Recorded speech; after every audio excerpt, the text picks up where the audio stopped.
The Mutual Broadcasting System presents The Family Theater, starring Lee Bowman and Frank McHugh. George Murphy is your host.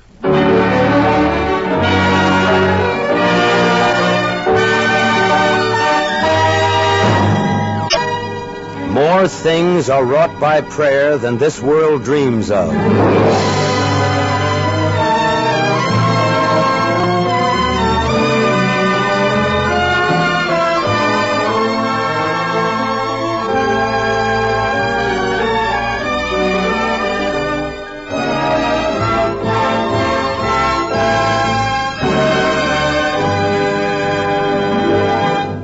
Good evening, this is George Murphy as your host of Family Theater tonight. I want to welcome all of our new listeners and say thank you to all of the old friends whose loyalty and word-of-mouth enthusiasm for our program and its purposes have helped us to grow tremendously. Family Theater, as you know, is dedicated to a purpose no one can quarrel with, a happy family. We number quite a few million now, and that's an encouraging note. It means that all of you join with us in the belief that a happy family is not only our most precious possession, but is also the very foundation of the peace and understanding which is needed in the community, the nation, and the world today. We also share the simple conviction that prayer, family prayer, can help keep our families well and happy, can help keep our homes together. For a family that prays together stays together. And now it's time for our play. Tonight, Family Theater presents an original story entitled A Bunch of Keys, written by Bud Lesser and starring two of your favorites, Lee Bowman and Frank McHugh.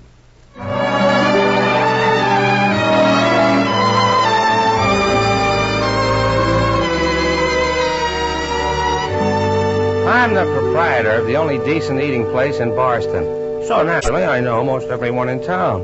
Oh, a few people try Miss Madigan's once in a while.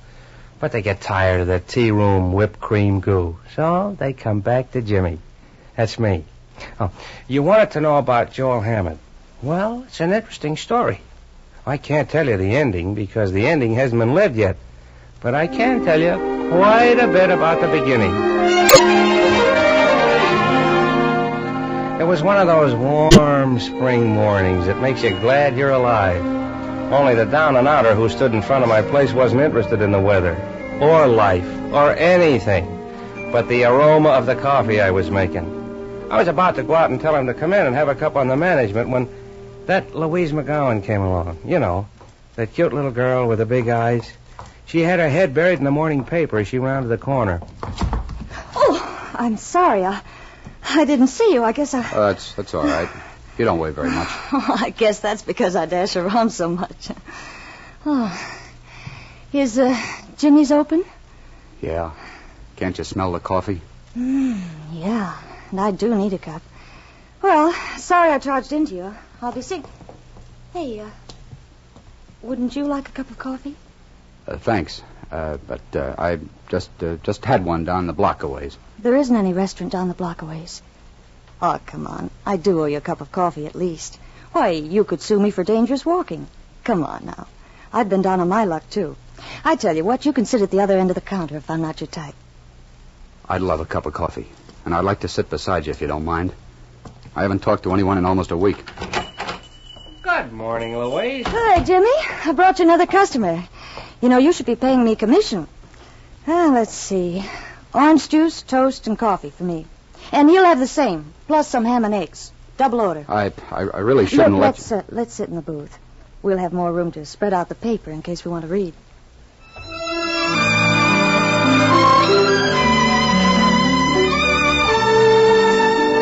But they didn't want to read.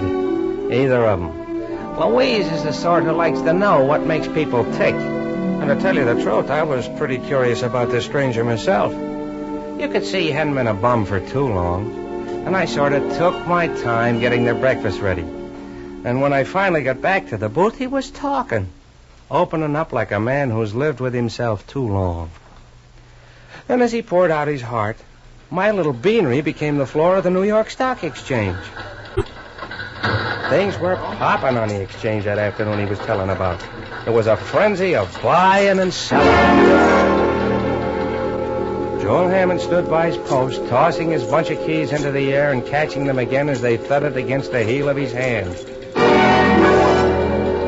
This key business used to serve as a sort of a barometer. And some of the other traders used it in buying and selling. But that day, the keys went up and down at a mile-a-minute clip. The wise boys knew there was trouble in the air. This is Hammond. Put me through to my office, please. Harry? It's taken another tumble. I'll need some help. Nope, the bottom's out of industrial, too. I'll have to call on Lester and you, too. Oh? Oh, I see. Of course I understand. Hammond again. Will you get my fiancée for me on the phone? It's Plaza 3. Yeah, that's right. 3 more points. Hello? Hello? May I speak to Miss Richmond, please? Oh, Violet. I didn't recognize your voice. Violet, things have gone a little sour here. I'm afraid I'll have to borrow those bonds I gave you last week to hold for me. No, not yet. But if I can't raise some big money in a hurry... Oh, I see. It wouldn't be convenient for me to be washed up either. Well, it's nice to know the score, Violet. Never mind, then. Have a nice time at the party, dear. Alex, I won't be needing this key. Will you see that it's turned in at the exchange office? Here, for your trouble. I'm not that broke.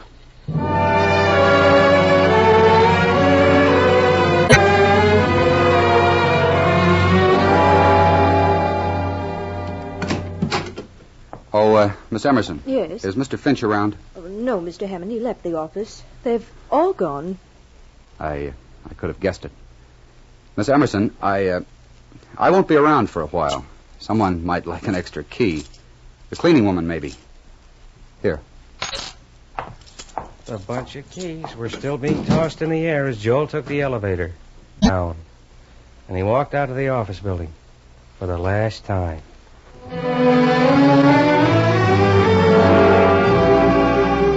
When Joel arrived at the Lido Club to clean out his locker, he found the usual assortment of slacks and sweaters and gadgets, in addition to his golf clubs, things you might find in any locker in any given club. But they represented something very real to Joel Hammond. They represented his acceptance. His reputation on the street was enough to get him by at the Lido Club, but the camaraderie of the 19th hole was over now. Oh, Joel, glad I saw you. I was going to phone. Afraid our foursome's off for the weekend. Oh? Oh, that's too bad. Yes, I have a client coming in from out of town, and, well, I promised him a game when he got here. Fred and Sam will want to come along, I know. He's a fraternity brother. Well, that's all right, Art. I think I may be out of town anyway. I wanted to talk to you about something, though. Sorry, Joel. The gang's waiting for first tee. Could we talk it over the first of the week or sometime? You don't have to worry, Art. I just wanted to give you that iron you always had a hankering for. Oh, thanks. But just by luck, I stumbled across one at Spaulding's yesterday. Almost exactly like it. Thanks awfully, though. Be seeing you. The habits of years are not easily broken. Joel went out of the clubhouse tossing his bunch of keys into the air, apparently unmindful of the fact that the bunch had been reduced from 6 to 2 in a few hectic hours. And all you have to say to me is that you're busy tonight and you'd like to talk it over in the morning? Oh, I'm really frightfully sorry, Joel. I made the date with the Creightons ages ago. You're usually busy on Thursday nights, and I know you can't abide the Creightons. I've managed to survive several evenings with them over the past few years. All right, then, Joel. If you won't let me be nice about it, the Creightons wouldn't welcome you. Everyone in my circle knows by this time that you were washed up this afternoon. Now they're saying, what could Violet Richmond ever seen in that big farm with the loud suits? Violet, I got rid of the suits you didn't like 3 weeks after we met. And I got rid of that loud car you didn't like this afternoon. That too, Joel. Oh, I'm really sorry. Sorry enough to marry me and go away somewhere? Make a new start? Let's not make a scene, Joel. Oh, there were times when I thought we you might. You had money and I was willing to help you spend it. But you're still a Horatio Alger farm boy under that pinstripe. And if I wouldn't marry you then, I certainly wouldn't now. Well, there's no denying your honesty. I'm sorry I held you up. I'm going up to the lodge until I can figure this all out. And, oh yes, give the Creightons my love. Joel Hammond left for New England the next day. All that was left of the past hung on his keychain. It was the key that opened his country lodge. the big, rambling place came alive as Louise made Joel tell her about it, between mouthfuls of headaches. And you could hear something of how he died there, a little at a time. I didn't do much of anything there, but I kept telling myself that this was what I needed. Long walks, hours in front of the fireplace, an occasional trip to the village for food. You, cooked it yourself? Oh, I let the caretaker go the first day. It took almost my last dollar to pay him off. Oh. And after that, you were completely alone? For a month. Maybe more. I didn't keep track of the time.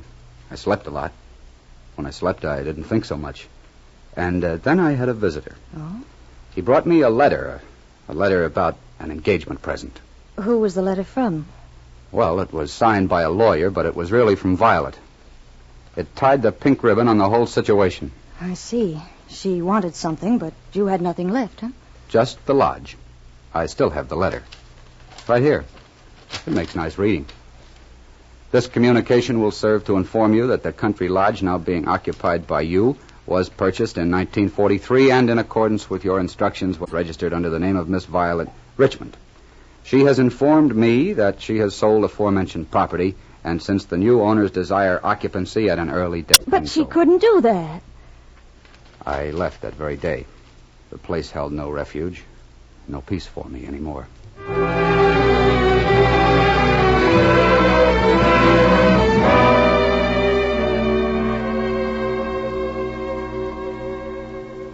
What could I do? I studied the want ads at night, but no one advertised for an ex-boy wonder of Wall Street. But, Joel, your experience in business must have been worth something. Oh, sure. Talented fourth at golf, second at gin rummy and night clubbing, desires responsible position where he can lose his employer's money as rapidly as he lost his own. With that attitude, you couldn't possibly get or hold a job. Oh, I tried things to build up my morale. Liquor, a book on how to be a success, copying some of the easy come, easy go boys I bumped into in my wanderings. I really tried to shake this thing, but I couldn't. This morning I've really hit bottom. I'm accepting charity, a handout, and from a woman. Now I've tried everything. No, not everything. Oh, so now I get the lecture. Now I'm told that I needed a good woman, or religion, or faith in God, or something. You filled my belly, and now you can save my soul. You'll get a special merit badge in the Girl Guides. Or you can tell your Sunday school class how you save a sinner. I'm much too busy to save your soul. Here, Jimmy, I'll be seeing you. Oh, I'm sorry.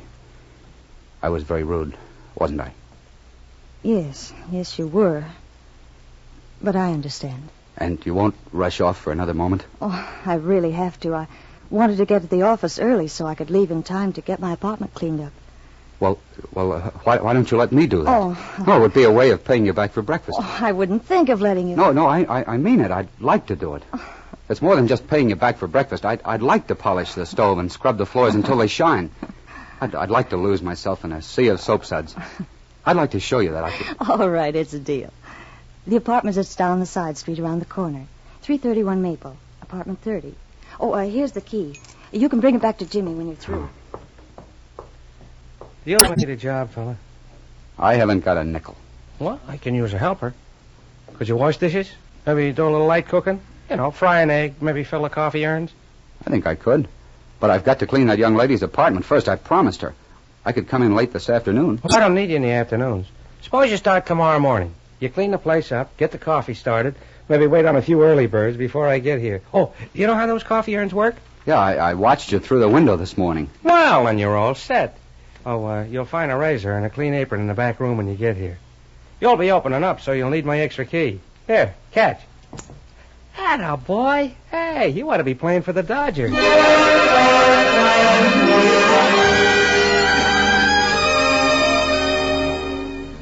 He didn't hear my last great witticism. He was looking around the counter for something. He found it at last. A small piece of twine from one of the sugar sacks I'd been emptying. He took his two keys, that's the one to Louise's apartment and the one to my beanery, and he tied them together. He was tossing them up in the air. Well, he wasn't exactly a personality kid with the customers that first morning. Well, he did his chores well. And with a shave and a white apron, he wasn't a bad-looking guy. He seemed to sort of relieve the tension by tossing his 2 keys in the air. He'd given Louise his key back, of course, but he had a key to a room down the street where he'd gotten on my say-so. And Louise came in to thank him the next day. Morning, Jimmy. Morning, Joel. Good morning, Louise. Hi, Louise. The usual? Huh? The usual. The usual, Joel. Orange juice, toast, and coffee coming up. Is this stool on your station, my good man? I do so like to have my favorite waiter to take care of me. Here you are. I made the coffee. It smells good. You know, I really had time to fix my own breakfast this morning, but, well, I wanted to come in and thank you for the job you did in my apartment. It hasn't looked like that since I moved in. And where did you find those flowers? They were growing in that empty lot on the corner. Oh. Well, you're getting better. You have keys. Is that what's done it? In a way. And I know that I'm better than I've been in months. But I'm not kidding myself. I know that I won't be, well, back to normal until I have my bunch of keys again. Uh-huh. Keys that open the doors to the things I didn't have as a kid. All men are created free and equal, it says here. But they don't stay free and equal. They have to fight for the things that make people say, there goes Joel Hammond. He just bought a home on the Riviera. He's always at first nights and Mondays at the opera, the polo games, and the horse shows. I've never seen a play, much less a first night. But I know what you mean. We have fun here in Boston, though. We have 2 picture houses.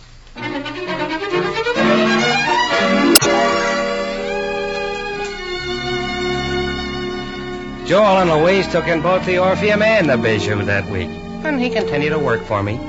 After that tirade the first morning, he seemed to settle down to his new job, assistant to the owner of a beanery in a 1-horse town. And then suddenly, after a few months, he quit. He didn't say why. I didn't ask. But I had an idea. He'd gotten a chance to add another key to his new bunch. Well, here I am, Mr. Bryant. Which is my desk? Your desk? The whole shebang is yours. You're the manager. Well, I'm sorry to seem like an ingrate, Mr. Bryant, but this whole thing doesn't make sense. You offer me a job as a real estate salesman at twice what I was getting at Jimmy's, and now you tell me that I'm the manager of the whole outfit? I liked your manner the first time I laid eyes on you. And I have confidence that you can make money for both of us. The salary's only a starter. All right. Go ahead. I need money. I have to have it if I'm going to get where I expect to go. Again. But I have to know the setup. Why did you pick a town like Boston? And what made you select the assistant hash slinger in a lunchroom as your prize salesman? Oh, get off your high horse, Hammond. Joel, the deal's on the level, but I'm not making any claim to being a philanthropist. I'm a businessman. Yeah, I know you built that swell new house way out near the airport. But you wouldn't need a salesman to sell that house in these times. I'm going to build 500 of those houses, Joel, my boy. And I'm going to rent them to veterans at low rents, and they'll fill up in a hurry. Well, they sure will. Veterans need homes. But you say you're a businessman, and there isn't much profit in becoming a one-man veterans housing committee. Where's this big profit? Gad, you are a suspicious soul. And I'm glad you are.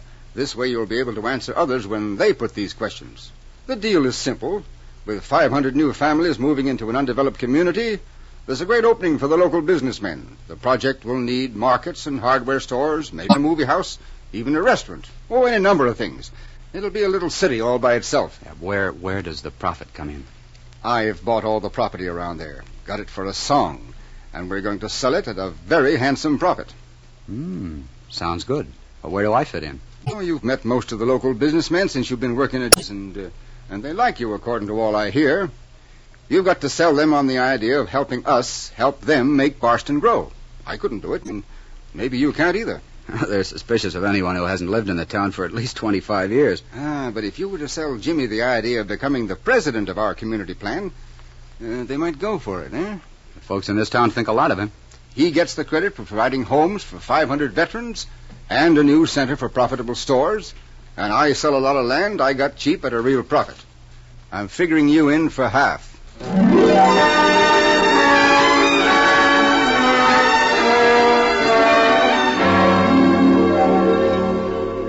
I bought the first lot as a site for my new restaurant. Joel was busy, talking to the town's big money almost every night. You'd be helping the Veterans Committee and yourself at the same time, Mr. Schmidt. They have to have a meat market. Jimmy sees things our way, Mr. Gardner, and there'll be lots of kids who'll need new shoes in the new project. Yeah, Jimmy bought the first lot. But we'll need a drugstore, too, Mr. Skinner. I don't think the soda fountain will hurt Jimmy's business too much. A furniture store? Should do well, Mr. Levy. You'll also be giving the vets a hand in building up the community.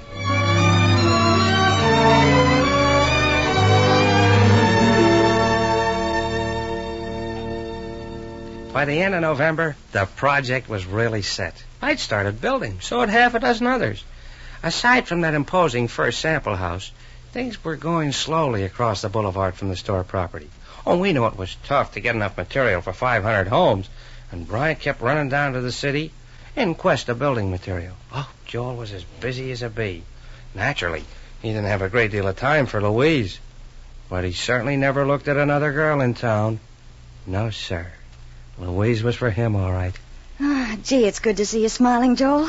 I'm glad the project's really going over, even if it has meant that I haven't seen so much of you lately. Well, it's just about wound up now. And when the last deal's made, I kiss little old Boston goodbye. Oh. Baby, don't look like that. When I leave here, I want you with me as my wife. I'm going to take the money I made here, and I'm going to hit the street again. And I'll hold on to it this time. And you'll have everything you ever wanted. A big house, servants, a limousine a block and a half long. A home on the Riviera, first nights at the theater. Yes, Louise. No, Joel. No, those are the things you want. Everyone wants those things. That's what we all work for. What else is there? The things your New York friends would probably call corny. The respect and friendship of your neighbors. People like Jimmy. The peace and self-understanding that can come only through simple prayer. A love for each other that doesn't depend on cars or mansions. Louise, you don't understand. You know, I thought at first you were finding your way to these things. But you aren't working for the veterans, Joel. You're working for money. You want to get back to Wall Street. You want revenge.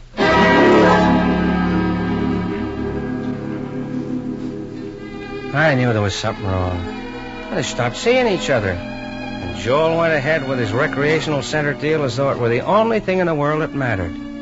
I found out later that he was planning on spending Christmas in New York.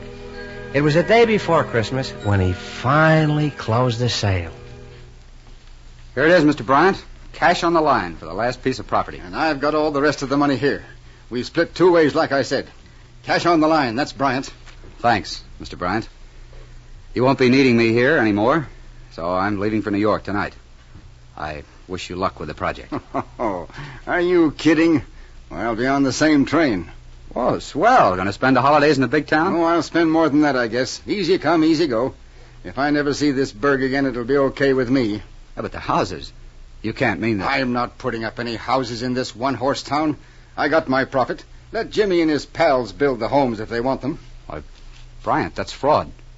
You can't get away. Oh, take it easy, Hammond. We're within our legal rights. I sold property that belonged to me.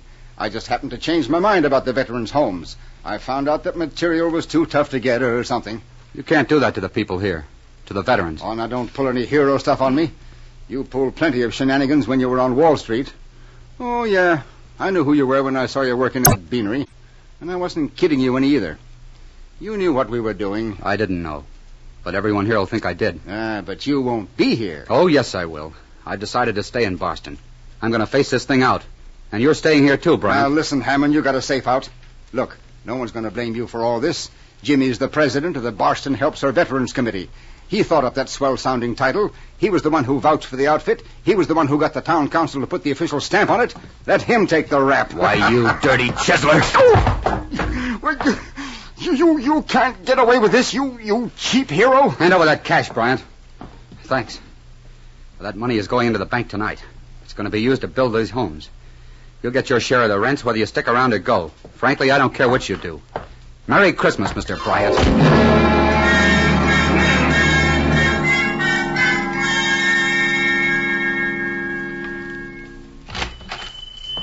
Evening, Jimmy. Hi, Joe. Hey, what happened? I had a fight with my conscience. Do I look all right, Jimmy? You look better than I've ever seen you look before, Joel. I went to Louise's before I came here. She isn't home. You wouldn't know where I could find her, would you? Christmas Eve? She's probably in church. Thanks, Jimmy. Merry Christmas. Merry Christmas to you. Hey, look, if you aren't doing anything tomorrow... See you later, Jimmy.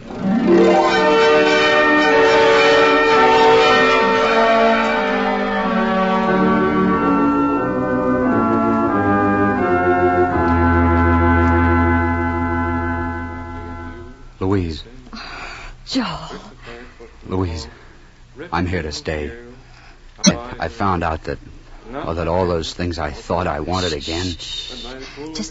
Just hold my hand, darling. Services. And Christmas has, for too long, represented material things to many. Our lives are enriched not by presents nor possessions, but by a full understanding of our own souls and of the real values of this world. If you have this understanding, you will have no difficulty finding the keys of the kingdom of heaven. Merry Christmas, and God bless you.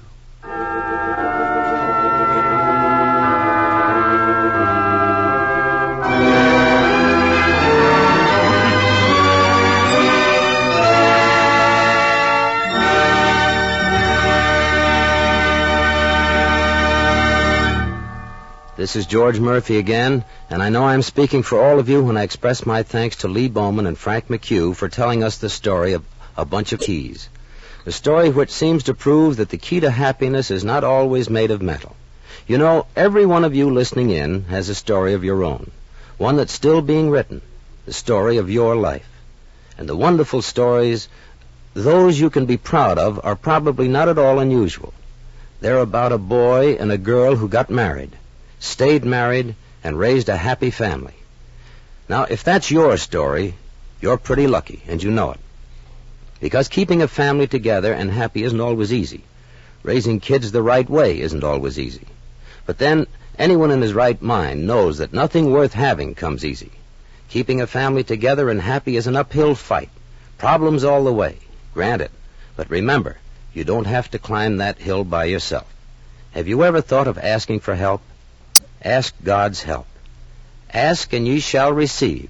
You know that. No family is so self-sufficient that it can ignore God.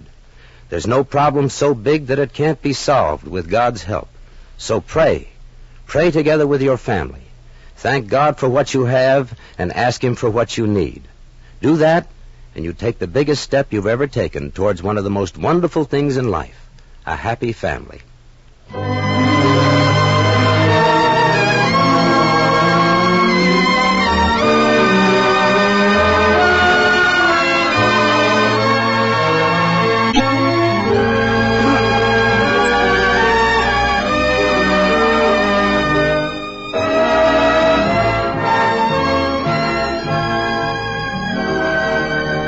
Before saying goodnight, I want to express our thanks to all of you who have helped make this program possible. Thanks also to Mel Williamson for directing our play tonight, and to our producer, Bob Longnecker. Next week, our stars on the Family Theater will be Mr. Charles Boyer and Miss Ethel Barrymore and the Mitchell Boys Choir in a special Easter week show. Now, this is George Murphy saying good night.